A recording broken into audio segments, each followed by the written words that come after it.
ચોમાસે હું શિવ શહેર કોંગ્રેસનો મહામંત્રી છું. આજરોજ હું જે અમારા વિસ્તારના વિકાસના કામનો જે અટકતા હતા એ પ્રશ્નોને બાબતે હું અહીંયા ઉપવાસ આંદોલન ઉપર બેઠો હતો. આ તકે અમને માનનીય ચીફ ઓફિસર સાહેબ, માનનીય પ્રમુખ સાહેબ જાગૃતિબેન રાઠોડ, અમારા વિસ્તારના કોર્પોરેટર ઇન્દુબેન મનોહરલાલ સોલંકી, દીપસંગભાઈ રાઠોડ, એમને મને લેખિત બાહેધરી અને મૌખિક બાહેધરી આપી છે. પ્રમુખ સાહેબની લેખિત બાહેધરી છે કે તમારા વહેલી તકે વિકાસના જે અમારા રોડ રસ્તાના કામ છે તે આગામી આયોજનમાં લેવામાં આવશે. એટલે આ આજનું આંદોલન છે એ હું અહીંયા પૂરું કરું છું. અને આ તકે હું પ્રમુખશ્રી તેમજ ચીફ ઓફિસર સાહેબ, શિહોર શહેર કોંગ્રેસ સમિતિ તેમજ શિહોર તાલુકા કોંગ્રેસ સમિતિનો ખૂબ ખૂબ આભાર માનું છું. અને ખાસ કરીને દીપસંગભાઈને હું કહીશ બે શબ્દો કે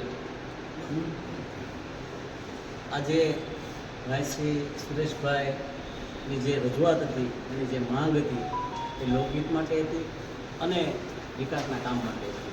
તો આ વિકાસના કામ માટે આપણા પ્રમુખશ્રી જાગૃતિબેન, ચીફ ઓફિસર શ્રી તથા નટુભાઈ મકવાણા તથા માવજીભાઈ અને અશોકભાઈ, કોંગ્રેસ સમિતિના પ્રમુખ બટુકભાઈ અને બધા જ આગેવાનોની વચ્ચે જે કાંઈ વાત હતી, જે કાંઈ મુદ્દો હતો એ અહીંયા સુખદ રીતે અંત આવે છે. અને જાહેર જીવનમાં મને આ બહુ ગમ્યું કે જ્યારે કાર્યકર્તાઓને કોઈ પણ જાતની ગેરસમજ હોય કે કોઈ પણ જાતની નારાજગી હોય એ નારાજગી સમજૂતીથી, સમાધાનથી થાય અને શહેરનો વિકાસ થાય અને એકબીજા સાથે હળીમળીને રહે એવો પ્રસંગ આજે થયો છે. અને સુરેશભાઈની માગણીને અમે ખૂબ માન આપીએ છીએ અને વહેલામાં વહેલી તકે એનું કામ થાય એવી મા ભગવતીને આપણે પ્રાર્થના કરીએ, શિવાજી માતાની, અને આવતા દિવસોમાં સૌ સાથે મળીને વિકાસના કામ કરીએ.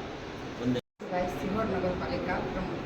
આજરોજ સુરેશભાઈ દ્વારા જે ધરણા કરવામાં આવેલ છે રોડ બાબતે, અમે આગામી આયોજનમાં જે એમનો જે રોડ જે છે એ અમે એનું પ્લાનિંગ કરેલું છે, બરાબર છે. અને સરકારના જે નિયમો છે, નીતિ નિયમો પ્રમાણે જે અમારા રોડ જે છે એ અમે લઈ લઈશું.